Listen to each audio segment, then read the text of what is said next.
Good evening or good morning, wherever you are in the world. I'm Regina Yao, and I'm moderating the 10th Google Hangout session of the 5th International Women's Day edition of our Read for Pixels campaign.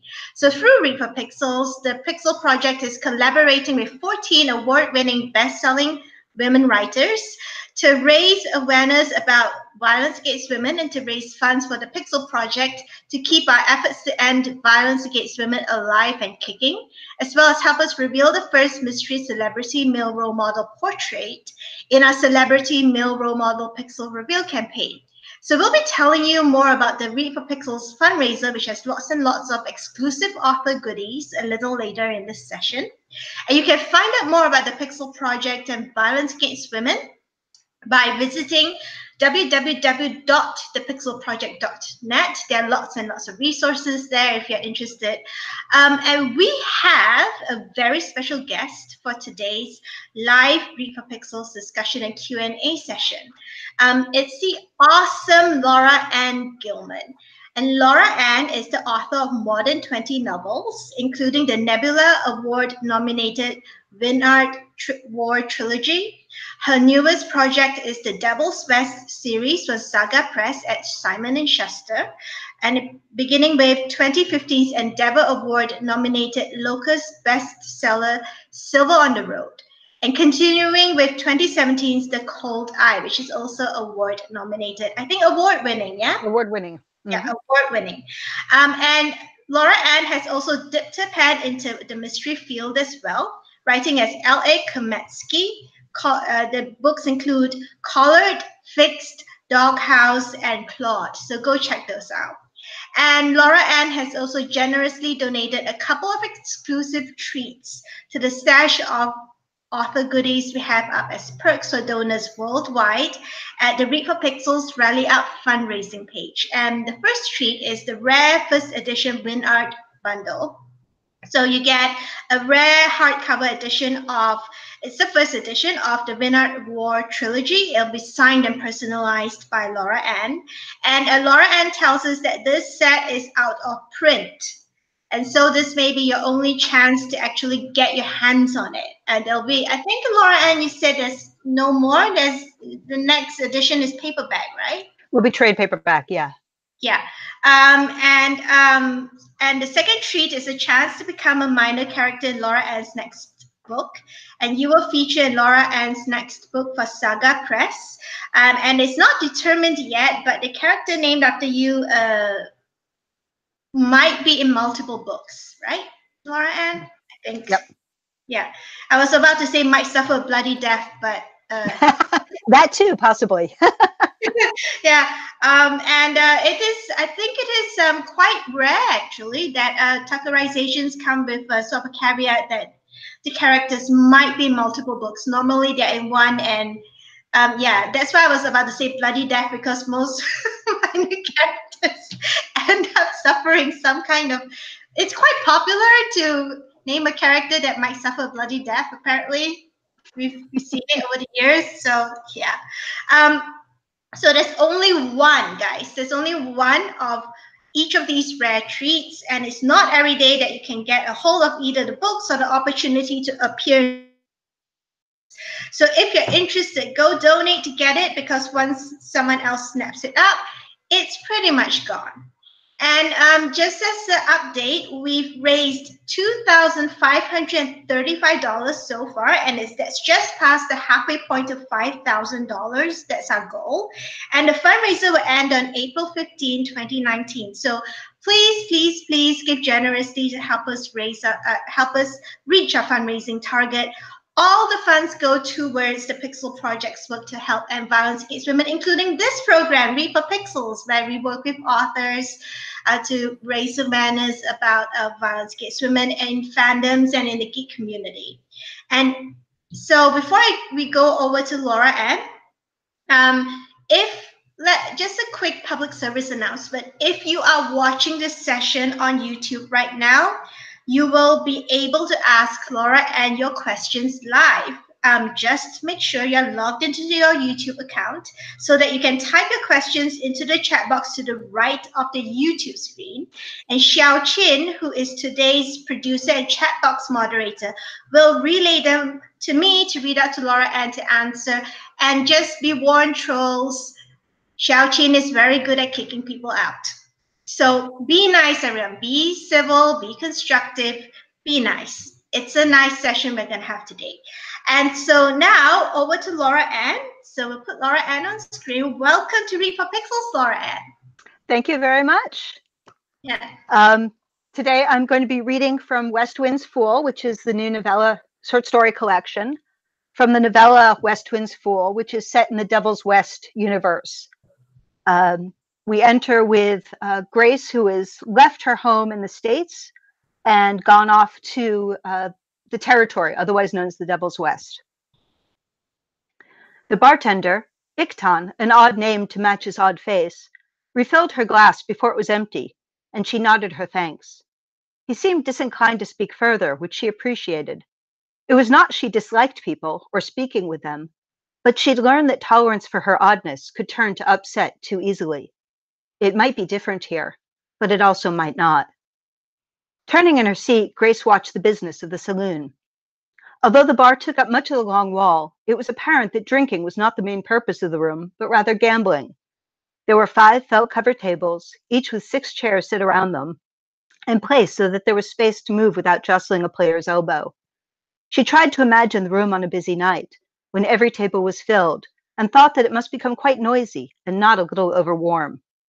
But for now, the air was comfortable, and the unpleasant tang outside was replaced by the more soothing smells of fine leather and tobacco, and an unfamiliar musk. She sniffed, trying to identify the last, and thought it might be an undercurrent from the smoke outside, but tempered somehow. It was not unpleasant.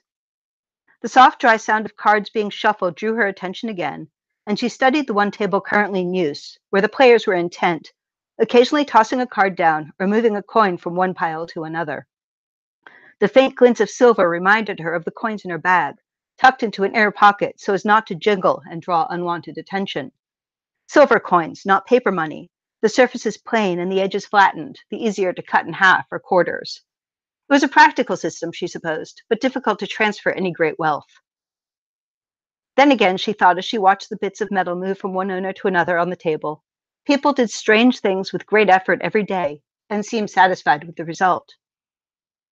The 2 men at the other table had been joined by a woman, her gown more of what she had expected to see in the saloon, a shimmery green fabric that clung to her body more like a chemise than anything to be seen in public. And yet it covered her shoulders and bosom decently, and her hair was respectably bound in a braided knot atop her head.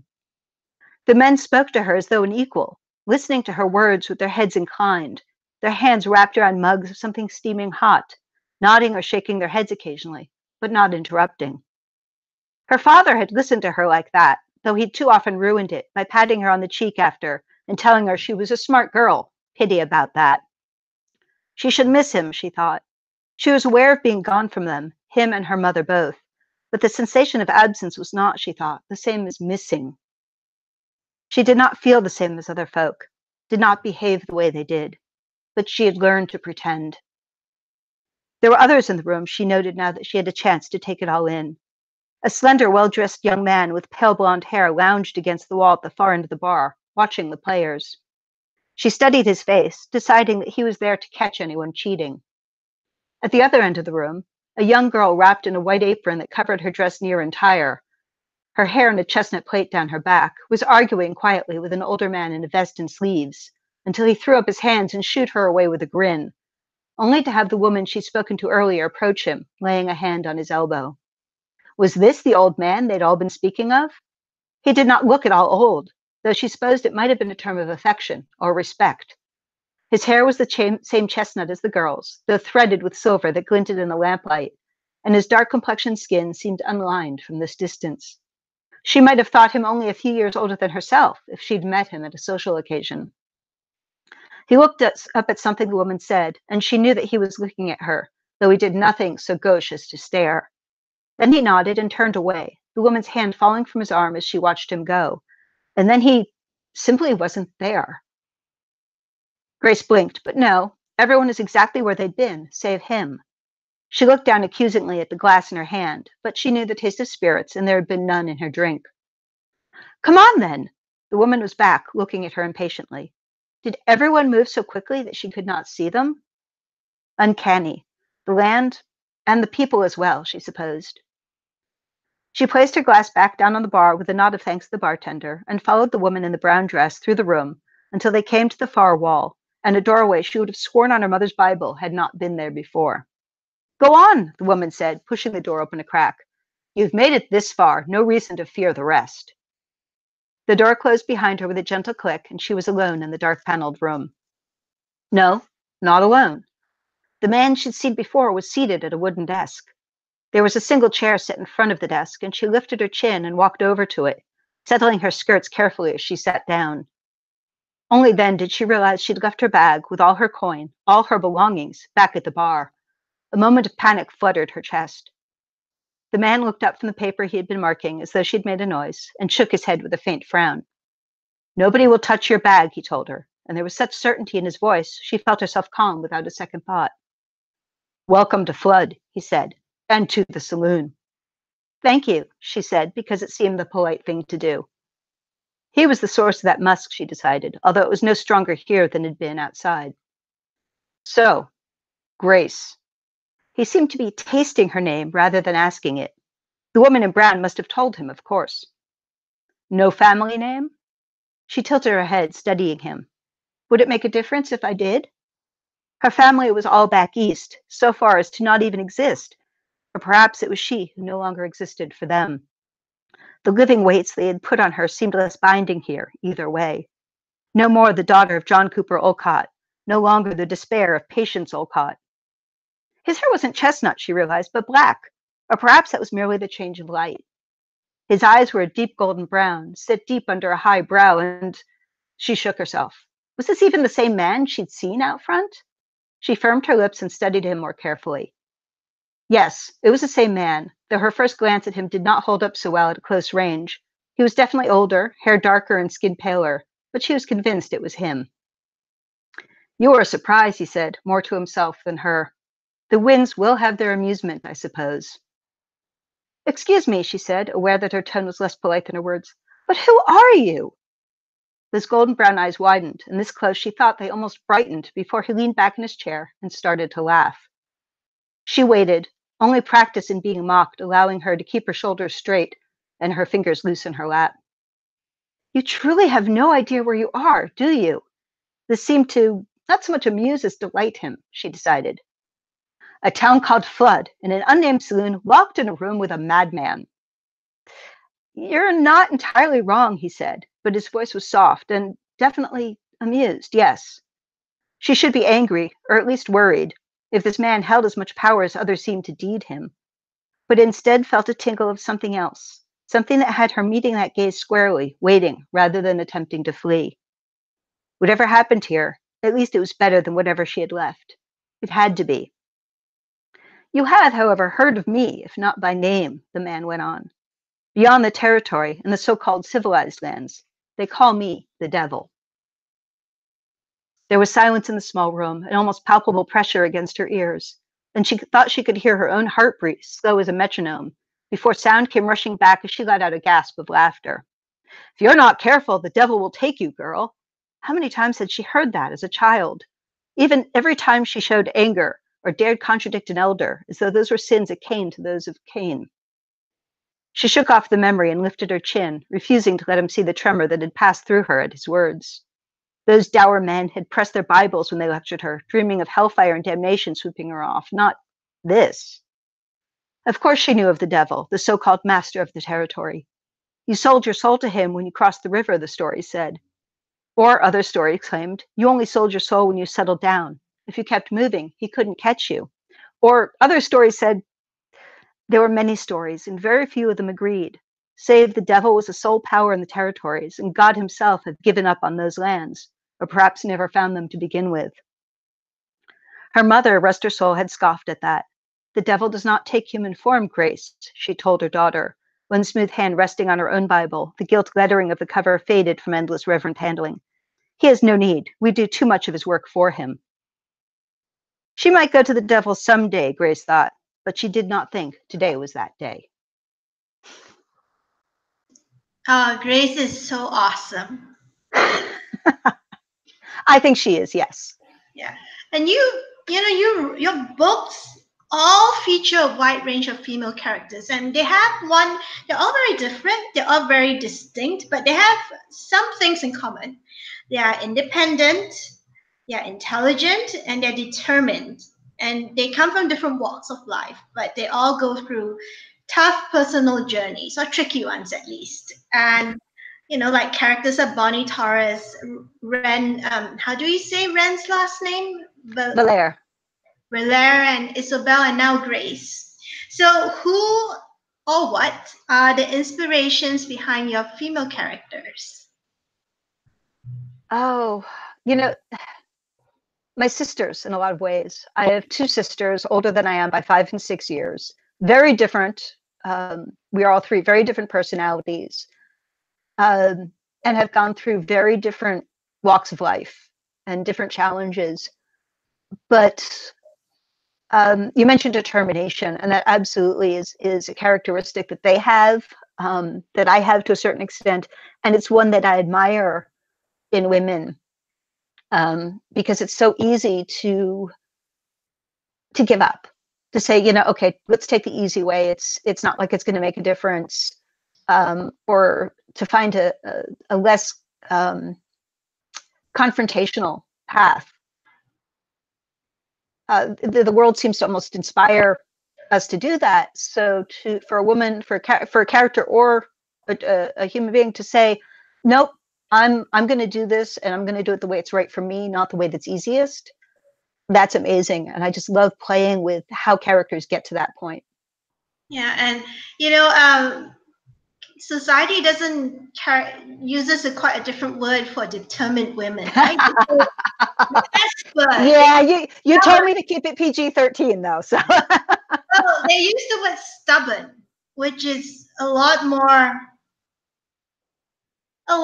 negative than determined. Yeah. Stubbornness to me is a positive characteristic. Nothing gets done unless you're stubborn. Yeah, you can't get anything done because no one's going to hand us anything on a plate, least of all because we're women. Mm-hmm. Yeah, and and none of your female characters are cookie cutter at all. They're not cookie cutter fantasy heroines. They have learning curves, they make mistakes, they get really frustrated by males trying to control, thwart, or manipulate them. In other words, their experiences very much mirror the experiences of many women. So was this a conscious decision on your part to portray them this way, or did they all evolve organically because of who they are? They evolve. I always joke that it takes me about a year to write a full-length book. If I have to live with a character for that long, they've got to be interesting. So they do tend to kind of evolve and grow and get lots and lots of layers to them. And how they react to the people in their lives, and specifically the men in their lives, but also the women, is very much individual to each character. Grace, who I read from the story, is coming from a world that did not understand her, could not appreciate her. And as I'm writing the story, I knew that that's where we started. What I didn't realize until about 3/4 of the way through is that she was probably autistic, and that she could never have survived in the world she was born to, but the territory was a place where she might be able to. But again, this was a thing that evolved as I was writing her, as I was listening to her voice push the story along. And that really is all of my characters, male and female, but especially the female characters, give up a little bit about themselves at a time. They don't come on and say, okay, here are my stats. This is who I am. I have to sort of earn that right to know them and to be able to write them. Yeah, it's sort of like friendship, right? So you have a new friend, and over the years, you discover more and more layers about the person. Yep. Yeah. And yes, my imaginary friends are the best. Yes. So, how do you break these stereotypes? I mean, we're talking about stereotypes, and like I say, your heroines they're not cookie cutter. So, how do you break them? Every author we've asked has a different answer to that. So, what's your way of doing it? I try to be mindful when I'm writing. It doesn't always work, but I have really, really good beta readers who will whap me upside the head if they say, okay, look, this happened and that was really cliched, or why did she do that? That's not really in character. So they help me to sort of back up and say, oh, yeah, that didn't work. I need to do something else. But a lot of it is simply I like characters who are going to respond interestingly to stimuli. We were talking about Bonnie earlier. Bonnie is told Bonnie grew up basically in the lap of luxury in a lot of ways. Whatever she needed, she got. When she was suddenly told that she had to do a thing, that was what she'd been made for in a way, she was just like, And in a lot of ways, that is very much a cliche. The stubborn girl refusing to go along with destiny, but she did it in her own particular way and with her own sort of elan and quirkiness. And I think that is how I hopefully keep characters from sliding into cliche, is if they're going to go there, but do it with their own personality, do it with quirks, make it their own. Because a cliche is just something that's happened a lot. A lot of times cliches stereotypes come from a base behavior that we all have. The trick is to make it different. Yeah. And do you ever feel pressure to make your female characters likable or relatable? Well, the likable thing is, let's not get into politics because my brain just said, yeah, but the whole likable thing. Mm-hmm. I mean, we've heard from. What's interesting is we've heard from so many authors, right? We've now hosted over 100 authors, coming up to 120, and the funny thing is we have more female authors than male authors going, yeah, I get flack for making female character unlikable. Do you get any flack? No, but my editors know me pretty well, and I think they know that would not go over well. Occasionally, I will get a gentle pushback of, could you make this scene more appealing, or you need to justify why she behaves that way. Most of the time, I just ignore that.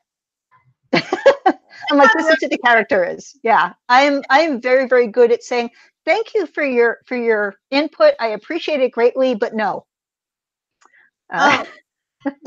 What about the reactions from your readers? Do they give you any flack for if they don't like a female character? I've been very fortunate. I've been really fortunate. I've gotten some pushback about characters, but more often it's about things surrounding the characters and the characters themselves. People will take exception to how I portray in The Devil's West. I had somebody objecting to the fact that there's a monk who's a bad guy, and apparently this put the entire Catholic Church. Obviously, I hated the Catholic Church, kind of thing. I get that kind of pushback. I get a lot of pushback for having gender neutral characters. I get hate mail for having gender neutral characters, actually, but not so much for having unlikable or strong female characters. I think at this point, when you pick up my book, that's what you're going to get. But I also write strong characters overall, to the point where when I write somebody who isn't strong intentionally, I always have to keep reminding myself every page. It's like, no, pull back. This person is damaged. This person can't be strong. Which is, I think, good for me as a writer to switch that around. Yeah. But sorry, we're getting off track of the question. The answer is I've been really fortunate, and the pushback that I've gotten has been pretty mild. So, although there are misogynistic characters in your books, the male-female relationships between, characters are generally quite equitable. And some of your male characters are respectful women, their thoughts and decisions, or at least treat them as another human being. Mm. And and they actually hear them. So let's talk about that, and let's talk about male characters. So the line between consent and coercion isn't always clear in fantasy books, whether it's epic fantasy, urban fantasy, or paranormal romance. Do you think this is an issue that writers in the genre have started tackling successfully in recent years? I do believe so. I mean, God knows that's a theme that I keep coming back to. The project I'm working on right now, consent and lack thereof, is a major, major theme. And there's always been the trope of the domineering male in fantasy in a lot of ways. I think as we get more female writers into the field, let me rephrase that, because there have always been female writers in the field. As we get more female writers visible in the field and read wider, I think that is something that we're letting the readers be aware of and to be wary of. Consent is the interplay of power between characters is what makes fiction move. And there's so many ways to do it that the tropes of sexual coercion or gender coercion, they're boring. I mean, we've seen it, we've done it. Bring something new. And I think that's what we're seeing a lot of, and not just flipping the genre, the stereotype, but dismantling it and rebuilding it. Yeah, and I just shared. I don't know if you've seen it. I shared on Facebook. Someone on Twitter made this comment where to all the people who think that putting in a rape scene in your TV show or your book is edgy, but I'm paraphrasing it here. And think about what and describing it and or portraying it in detail is edgy. Like, think of it in context of diarrhea. Would you describe diarrhea, some character having diarrhea in so much detail? No, then that's my point. Why? Yeah. Why do it? Yeah, I think I've only ever written one rape scene, and it was not a rape scene, it was an assault scene. And it was done intentionally to drive the character to a point where her self-imposed rule against violence was broken in such a way that it broke her. And it was very much a turning point in that character's life. This was in the Retriever series in Freefall. And I did not go into detail. I mean, there was detail of the physical restraint that she was and what happened, but it was all implication and intent. I mean, she knew what was going on. They knew what they were going to do. And then violence happened. But it is, yeah, there's no, we all know what goes on. And if you're going to describe it for a reason other than sheer gore or titillation, you need to really reconsider why you need to. And I have never, in straight fiction, felt any need to describe it. I mean, if you're going to go into some of the erotica and so forth, whether it's role playing or not, that's a different conversation. But in straightforward fiction, there's absolutely no need. It's the reader. If you do your job right, the reader knows what's happening in their head and, more to the point, in their gut. You've gotten the emotional, visceral reaction without actually describing it. Yeah, and do you think, in terms of male characters, do you think reframing how stories describe men away from hostile and toxic stereotypes and towards complexity and even vulnerability can be one of the ways that science fiction and fantasy writers can break away from the alpha male type, toxic masculinity, and the dehumanization of women on the page and the screen? I think we need to create more of a balance. We can't erase those characters entirely, because those characters, those people exist. as I said before, that it's the power conflict that drives fiction in a lot of ways. So I don't believe that we should eradicate or erase them. We do need to create a balance, and we need to show more positive portrayals of our heroes in that those tropes aren't needed. I mean, I laugh about the whole alpha male thing because reputable wildlife studies of wolves, the alpha wolf, that whole trope doesn't actually exist in the wild. So, and it's just like with survival of the fittest, everybody misunderstands. That doesn't mean the strongest, the most powerful, the most violent. It means the one who can fit in best. So I think I want to see us do more of that, more expanding what we understand rather than erasing portions of it.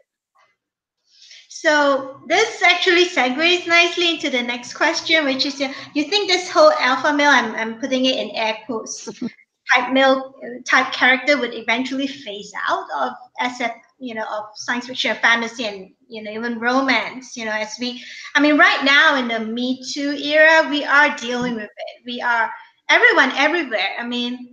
Across the world are dealing with the fact that extreme toxic masculinity is the root. It is what is causing all this violence, and not just violence against women. It's the recent terrorist attack on the mosque in Christchurch. Mm-hmm. And I'm going to give a shout out to Prime Minister Jacinda Ardern. You are a role model for all the little girls worldwide who are going to grow up and think, yes, this is how we do it. Yeah. And do you think, now that, it's probably going to be a long haul thing. Patriarchy and toxic masculinity has been around for so long. Do you think this stereotype, this stock sort of alpha male type character in our stories, in any medium, do you think he will stick around for long? Is this something that will phase out, this sort of character? What I'm hoping will happen is that we're going to redefine what we mean by alpha, because alpha can be a strong, powerful, supportive, nurturing masculine characteristic, not a violent or domineering one. There are so many ways that we can play with it. I want to see a spectrum of male characters, a spectrum of male heroes that broadens. I keep coming back to I want us to broaden what we see, rather than saying, okay, this is what's approval, this is what is okay, this is what is interesting, this is what women want. Women want everything. We want a whole spread of characters. So I don't think we're ever going to get rid of it. I would like it to not be front and center. And I think that's where we are going. People are saying, okay, but we're going to take a sidestep away from this trope, and we're going to do something different with it. And interestingly enough, in a lot of ways, where I'm seeing a lot of this happen is fan fiction. People are playing with the tropes and messing around with the traditional idea of what a alpha male is like. And that's been just delightful to see, because it's, in a lot of cases, it's kids writing this stuff, kids under 20s. They got it. They understand. And I'm like, okay, when and if they turn pro, that's where the next wave is going to come from, of, especially in romance, seeing this just amazing possibilities in partnerships between the characters.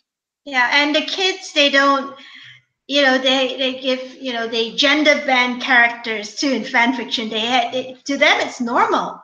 Yeah, which is great. The normalization of all of this is, I think, essential. And watching it happen in fiction is, we write what we see, but we also write what we want to see. Yeah, and they've been banned. Just an aside, they've been, I've been following all the discussions about genre, and people have been going on about grimdark versus, I think, light something or another. Hope punk. Yeah, hope punk.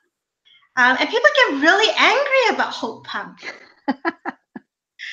People get angry about any kind of terminology unless they came up with it. I have to say, I hate grimdark. I have always hated grimdark. If I wanted to be depressed, I will read the news. I don't go to my fiction for that. So yeah, it's never been a fondness of mine. I understand why people like it. It's a way, it's a catharsis in a lot of ways, but it's not my thing. And I'm really happy to see more upbeat, hopeful, and thoughtful, mindful. Let's put mindful fiction coming through the genre. Yeah, and fiction is such a great vehicle to show the world as we want it to be, right? Mm-hmm. That I think science fiction is the one that does a lot of this. If it's not grimdark, that is, it shows the world as it could be in the future. Yeah. So and we're talking about stories, and it's one of the most powerful ways of bringing about cultural change. I mean, we have stories everywhere in the news is all just, if you think about it, newspapers are just daily stories. Mm-hmm. Stories, and culture is in many countries is still passed down orally. I mean, at least up to before the printing press came in, Mm-hmm. before Gutenberg revolutionized how we tell stories. And in your opinion, how can authors strike a balance in their storytelling between raising awareness about issues like violence against women while telling an engaging story without being pedantic or preachy? Oh, well, there's the masterclass right there, isn't it? You learn by doing. I mean, the first time you write the story, it's probably gonna be heavy-handed, or it's gonna be so subtle that nobody knows what you're doing. And trying to find the balance where you are making your point without actually stabbing somebody with it, I think is just a matter of practice and study and seeing how other people do it and internalizing that. But there's no blueprint that I could give somebody to say, this is how you do it, because it's different for every writer, it's different for every story, and you just have to kind of keep going at it until your reader, your beta reader or your final reader goes, ooh, yeah, I didn't think about that until after I finished the book, but you're right. And that's the beautiful moment when somebody comes and says, I read that book and I didn't, and then like a week later I went, duh! I'm like, yes. People do argue about it, and a lot of people go, well, I don't like politics in my story. I don't like preaching. I don't like all this in my story. And Ken Liu, we had Ken about a couple years ago, and he actually pointed out, he said, every story has a message. Every story reflects to a certain extent what the author believes, their values. And the question is whether or not, as an author, you want to consciously deal with it, or you just want to let it out on the page and not even bother looking at why you wrote something. Yeah, he actually said that. He said, all stories have politics in them. You can't Yes. escape them. Well, politics. I mentioned before about the play of power between characters. That's what politics is. It's the play of power between characters. Who has it? Who needs it? Who uses it? Politics it's not a dirty word. It's become a dirty thing, but it's not a dirty word in and of itself. It's talking about power, about how it's used, how it's abused, how it's focused, all of those elements. That's essential. And yeah, even if you write a story, I wrote a story once. I loved the story called Apparent Horizon. And it was science fiction, alien intervention, the whole deal. And it wasn't until about a year and a half later I realized I'd been writing about divorce. I'd been leading up to my divorce. And it's always in there. Whatever you're feeling, whatever you're doing is coming into the page. As you say, whether you acknowledge it or not, whether you're aware of it or not, there is no way to separate what the writer is going through from what they're writing about. It just goes through a prism and comes out different. Yeah. And in today's world, there's no way you can avoid politics. You can say, I'm not paying attention to it. You can say, it doesn't matter to me, or I'm not involved in it. But that in itself shows that you're being shaped by it, because you're cutting yourself away from what's going on around you. Yeah. I tend to have strong feelings about that. Sorry. Sorry, it's we've just had note from the producer saying you're going in and out, asking if it's a bad connection. No, I don't think so. You sound fine. I mean, at least in here. So the whole power. I mean, even you think about it. I'm just gonna make this observation. We'll go on to talk about something else. Even when you think about it, the whole basic farm boy leaves the village behind and goes and defeats the big bad. That's power, isn't it? That's someone who's relatively powerless making his or her own journey towards, getting accumulating power in order to defeat the big bad. Yeah. Sorry. Yeah. Can you hear me? Yeah, can hear you. Yeah, it's, as I said, it's the reclamation of power, or the finding of power. In some cases, the giving up of power. When you have the prince who abdicates to follow his true love, it's giving up one kind of power for another. And the romance trope. That's everything is about that. If you want to instead saying power, self-realization or self-actualization, for those of us who grew up in the 70s and 80s, it's human nature. It's human evolution and life. So of course it's going to be in our fiction. Yeah, I mean, now I'm thinking about it. Sorry, we're going down the rabbit hole here. It's like even Peter Rabbit. It's all about power. Them and the bunnies versus Mr. McGregor. Who gets the carrots, right? Who gets fed? Yeah, I mean, there's a whole lot to unpack in that one if you want to go into the political aspects of it, especially if you then study the period and the actual politics of the time. That is a whole other podcast, though. Yeah. So, speaking of that, your stories definitely passed the Bechdel test, in that with the depiction of complex and interesting relationships between women, such as between Bonnie and Sharon, who do talk, and Bonnie and Ren, especially in the final book in the paranormal investigation series, when they're directly at, they're directly at loggerheads, and that Ren wants to spoil us if you haven't read this. Ren wants to steal. I was going to say, the books are 10 years old. Yeah.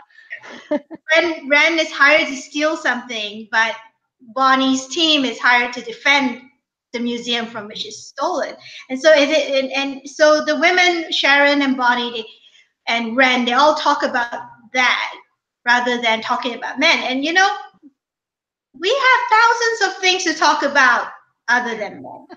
But why do you think so many science fiction and fantasy authors still have trouble writing stories that pass that really simple test, a really simple benchmark? I'm not going to say test, I say a benchmark.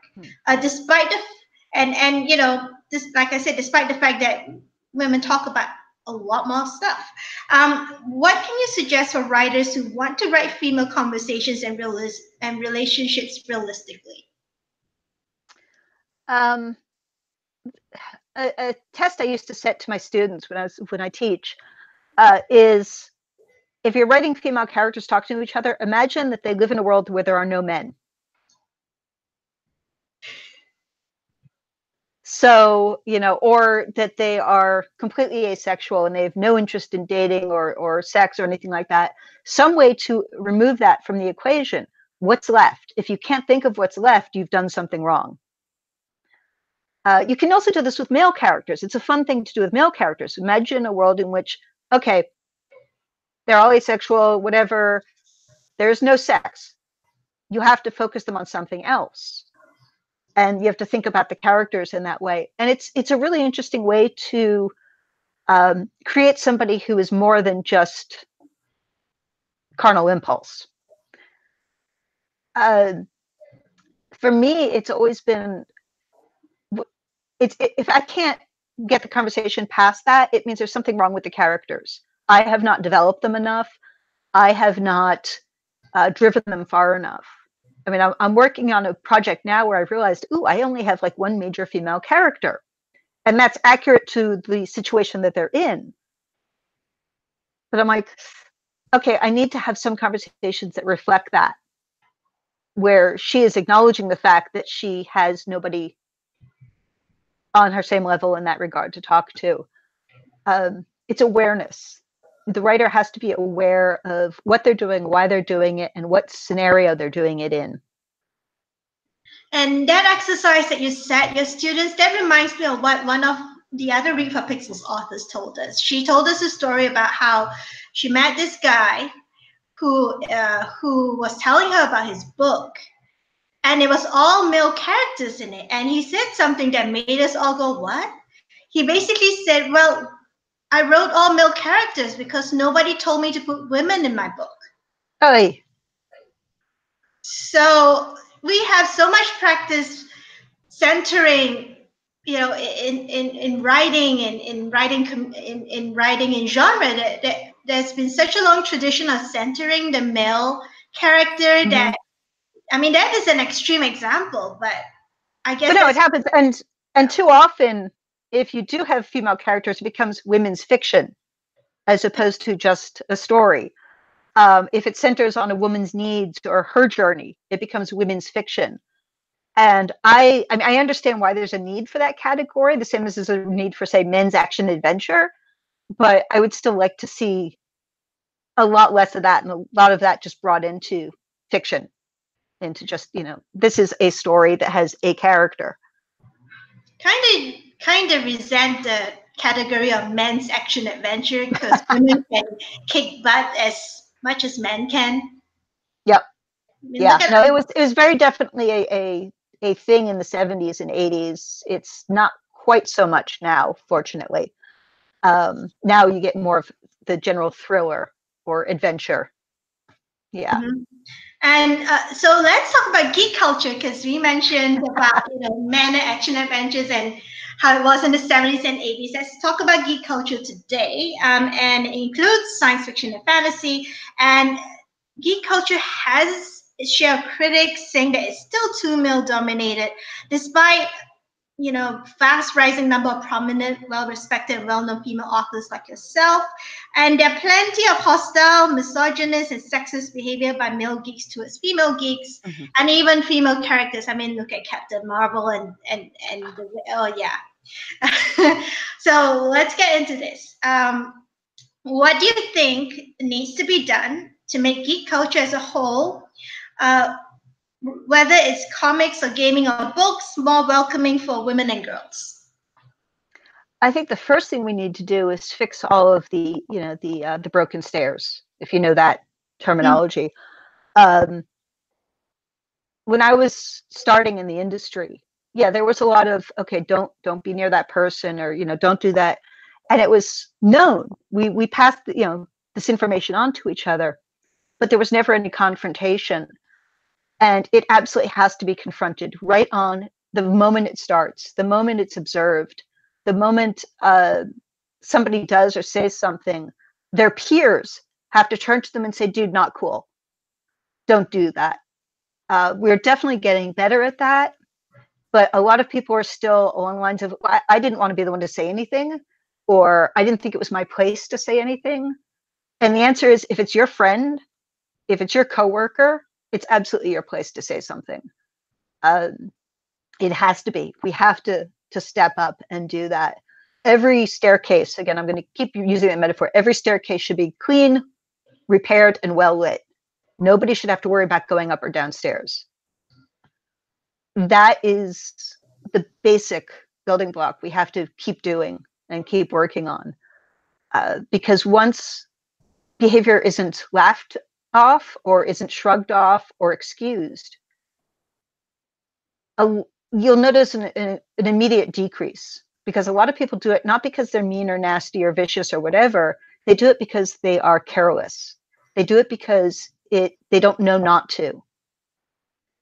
And those who we can then focus on the ones who continue willfully to do it, which is a much smaller category. But we haven't gotten there yet. We absolutely have to. Yeah, and that's yeah. Sorry. Especially at conventions. Oh yeah. Too much doesn't get said, and it can't just be on security. It can't just be on Concom. It has to be on everybody. When we're at conventions, we are a family. Occasionally a dysfunctional family, but a family. And we need to look out for each other. And sometimes that's going to involve saying something difficult. It's not enough to just, get in between somebody. You have to take that person aside and say, don't do that. You are out of line. We will stop you from doing this. We will not let you continue on that track.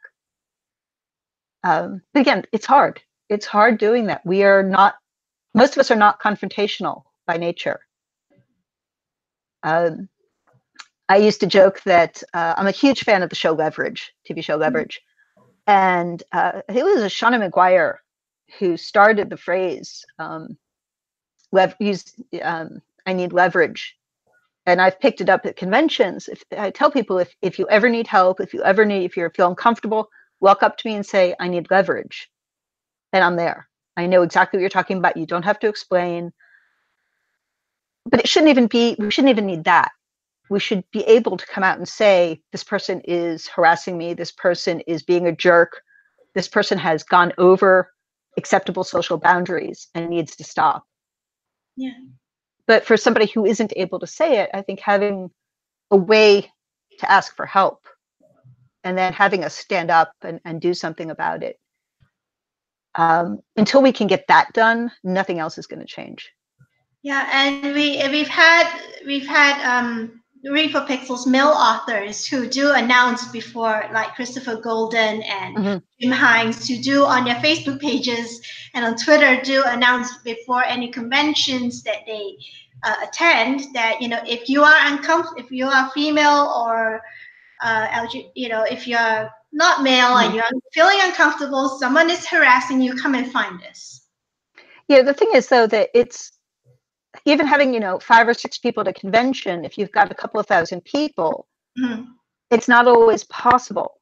And although I think it's good for us to stand up and say that publicly, it also has to be every attendee making that same promise to their friends and just in general, being aware, being alert. Again, I know what I'm saying is it asks a lot of people, but we let this happen and we need to stop it. Yeah. And we need to stop it as of yesterday. And conventions, should be, we're talking about this. In another situation, we're talking about another conversation. There's a chat about sexual assault on campus, and professors and lecturers taking advantage of the power dynamics and abusing the female students. And then it occurred to me that my experience when I was in college and university is the outlier, because I was never afraid of any of my male professors. They were all quite fatherly, or like if they're young, they're closer to being like friends. No one did anyone inappropriate. Campus was for me safe. And then talking to so many people, especially with working on campus sexual assault and Me Too, and my experience should be the norm. Yeah. But it isn't. So when we apply this to conventions, the cons, people, kids, women, kids, LGBTQ, everyone who attends a con should have that level of safety and security. Yeah. And they should be able to take it for granted. Yeah. It shouldn't, if you cosplay and it's a sexy costume, you shouldn't be afraid of men coming up and harassing you. You really shouldn't. So, it is, hopefully there'll be more. Some conventions are taking a quite active stance, right? Like I think New York Comic Con. Yeah. They had huge signs up, very clear about what the guidelines were. The problem is the larger a convention is, the harder it is to police it. But yeah, if nothing else, it's a legal issue. So conventions really need to be paying attention to it Yeah. because people will file lawsuits now. Yeah, and you know, we've seen subgroups of male geeks try to sabotage female-led pop culture properties such as Ghostbusters, the reboot of Ghostbusters, Wonder Woman, and now Captain Marvel. Mm-hmm. And they aggressively leave bad reviews even before the movie appears, and they try to sue movie theaters who decide to hold women-only viewing events. There was one with Wonder Woman, I think. And you know, there's a Yep. torrent of abuse online. How do you think, you know, online? Because now the geek community took to social media like ducks to water, and and a lot of the abuse goes on there, not just in Mm-hmm. conventions now. You know, how do we in the geek community hold people like that, guys like that, accountable for that sort of behavior? The problem with social media is that unless the social media provider is willing to work with us, it's very hard to get rid of abusers. I mean, Twitter is a perfect example. I love Twitter for what it is, but I'm also aware of what Twitter, the damage that it can do. The best thing I think we can do is to quarantine abusers, isolate them. Using Twitter as an example, block them. Don't just block them so that you don't have to deal with them, but block them so that they can't attack anybody on your own list. You know, and it's like getting a vaccine. You know, don't let it spread, and trap them in their own little box because you're not going to be able to change their mind, especially not online. You're not going to be able. They're doing this for a reason. Just don't let it get beyond their little circle. Don't let anyone else be affected by it. And I think that's the first step is not letting them have power. Twitter and Facebook to a certain extent, certainly Reddit gave them power because we were like, okay, you know, everybody has a right to say what they want to say. And the answer again is everybody has a right to mouth whatever words they want, but nobody is granted a platform. Nobody is granted ears that will listen to them. So when somebody starts like that, the trick is to Castiel has come to say hi. Hi, Castiel. And I think that's our first step. And these are all first steps because it's going to take a while. But cutting them out of the conversation is really what we need to do. Yeah, I think Rotten Tomatoes have started doing that, right? They've changed the way people can leave reviews. Mm-hmm. Captain Marvel thing where if you can't leave a review if you haven't watched it, actually Yeah. watched it until well after the movie is out. And I think YouTube, I was reading somewhere that YouTube changed the algorithm so that if you type in Brie Larson, Captain Marvel stuff doesn't come up first, something else does. Yeah, they have to. Yeah, I haven't seen what they're doing on YouTube, but I did know about Rotten Tomatoes. It's a shame that we have to do this after the event rather than proactively, but hopefully it will keep it from going. There'll always be some schmuck who wants to game the system to be obnoxious and be offensive. That too, unfortunately, is part of human nature, along with all the good stuff. The trick is not to give them power and not to give them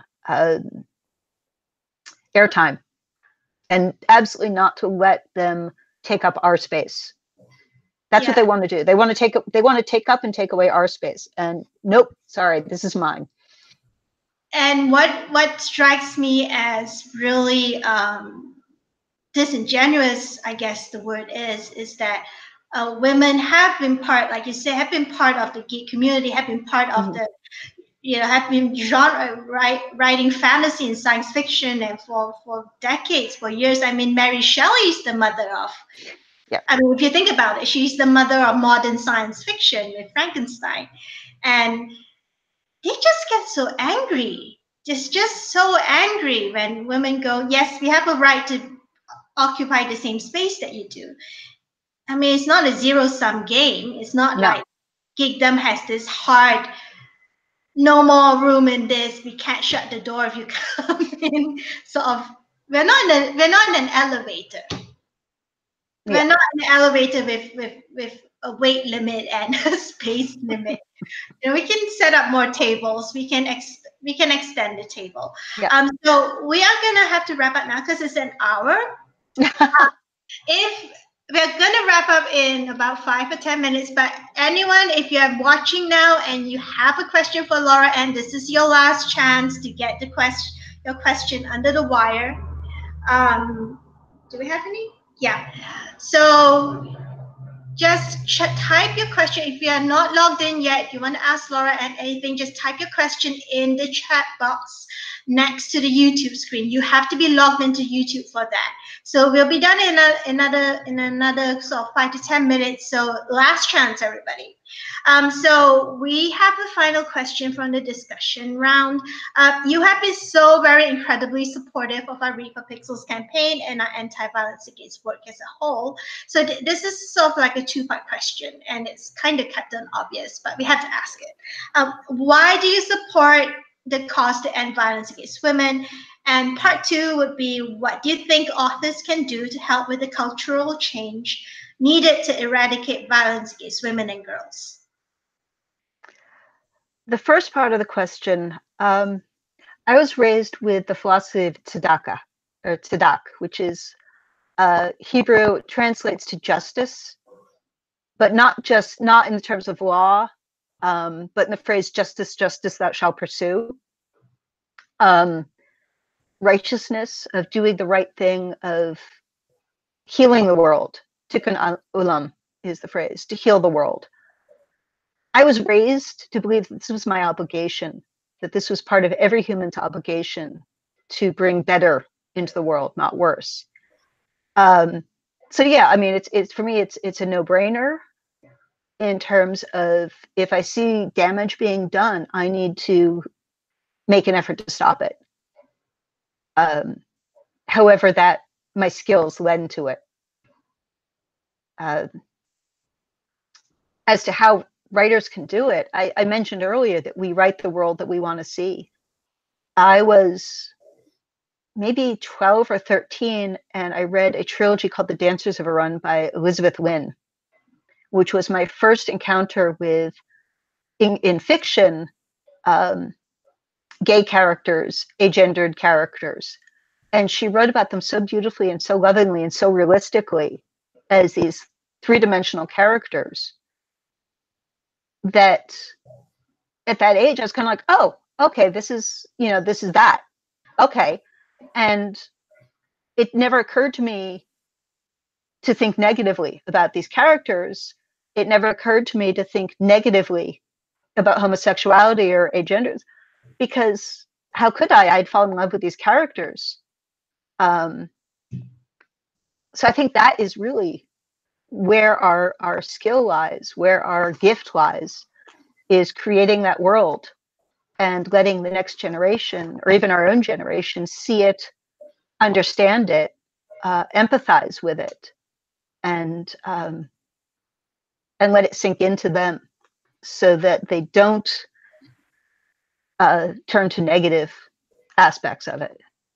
Yeah. Yeah. Oh, we have a question from the audience.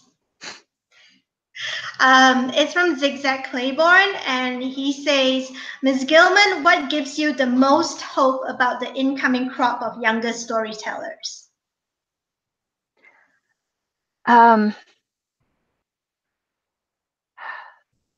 Just the sheer level of inventiveness. It's like they looked at everything that's been done before and went, oh no, I can be funkier than that. There is stuff that they're taking. They're not ignoring the past. They're not saying, oh, I can recreate it. They're saying, I'm going to do something different, and just look out. And they're very much, they're rising to the challenge. I think we had for a while, we had a period in the 80s where a lot of the fiction was kind of okay, this is what we do, and they weren't really pushing it, with notable exceptions. Um, and then we had a slight wave of challenge, and I think what I'm seeing now is just, again, I'm gonna say kids, because anybody under 30 to me is a kid.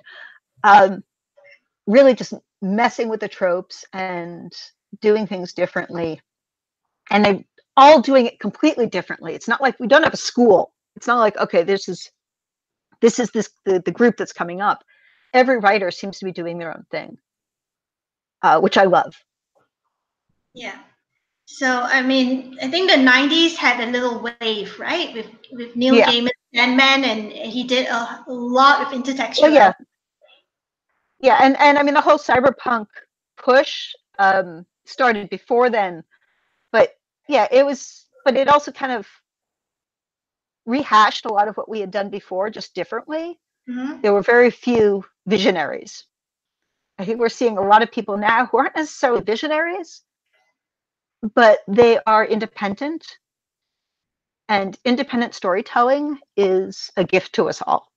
Yeah, and as you said earlier, with the fan fiction, the kids are not, they see the world, they want a gender equitable world. They Mm-hmm. want a world where LGBT, they have their fan fiction shows that they don't care about gender or sexuality, and maybe They that's, understand.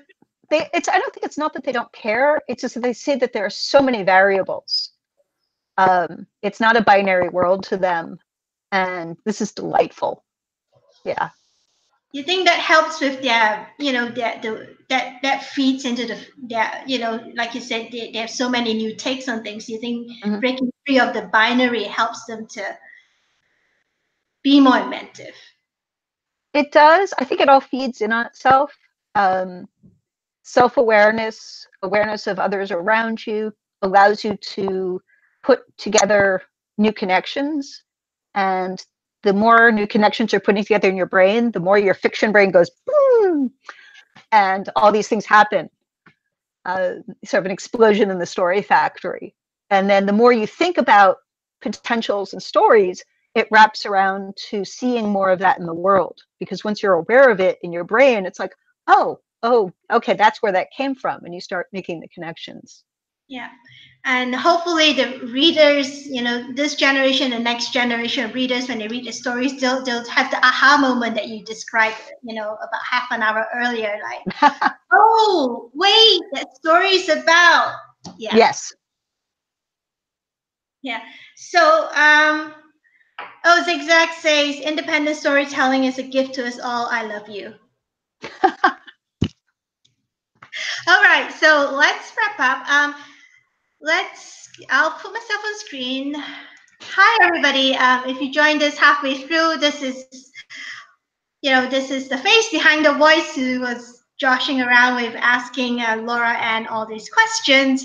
Hi, I'm Regina. I'm the founder and president of the Pixel Project. So as mentioned earlier, Laura Anne has generously donated a couple of exclusive treats to the stash of author goodies that we have up as perks for donors worldwide at our Read for Pixels fundraising page now. Laura, do you have the trilogy with you behind you?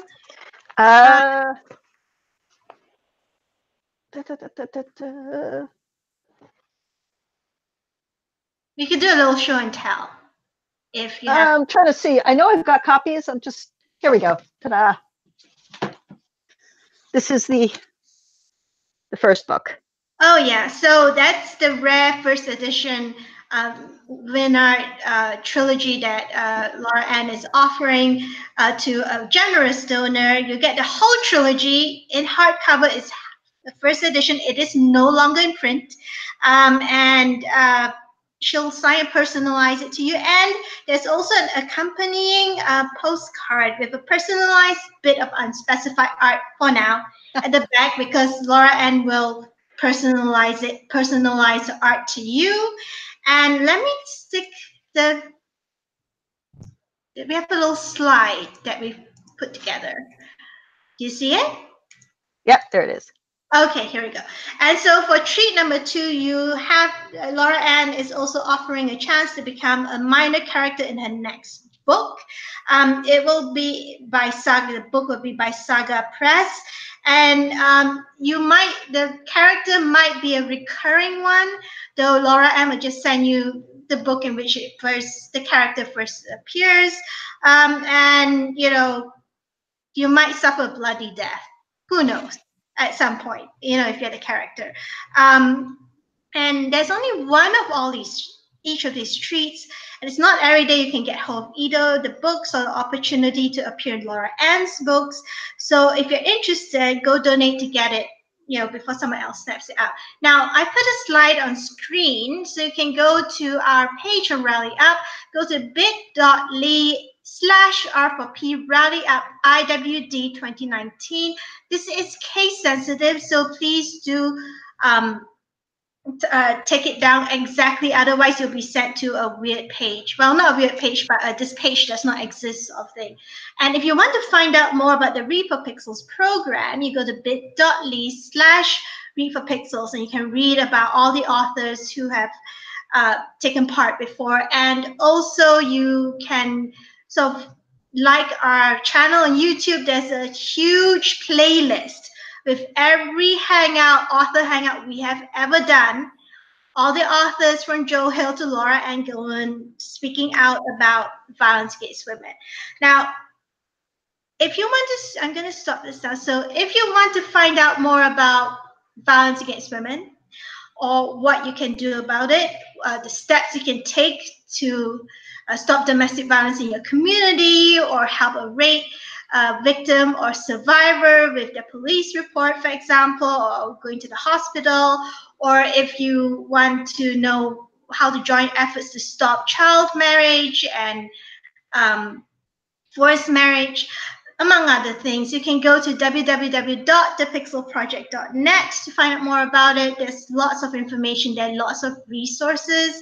And you can find out more about the Celebrity Male Role Model Pixel Reveal campaign. We're revealing our Nobel Peace Laureate. He has spent half a century working to end violence against women. That's why he's our mystery male role model, and he has never wavered. And we're so very proud to have him, but you guys don't know who he is yet. So every dollar that you donate reveals a pixel. So get donating. I'll put Laura Anne on now, because she has she has a treat for everybody that she promised, and she has some announcements, I think. Yeah, I had promised some people that I would do a cover reveal of the new project. So if those of you who are here get to see it, this is for the next novella in The Devil's West, the Gabriel's Road, which people have been on my case to get out for about 6 months now. Sorry about that, guys. Hopefully this will show up. There we go. And that is the cover for Gabriel's Road. Oops, I was going to say, and then the photo just went away. But there we go. Hopefully people got to see it. One of the harder books I've ever written. This is the one I mentioned where I realized suddenly, oh my God, I don't have many female characters.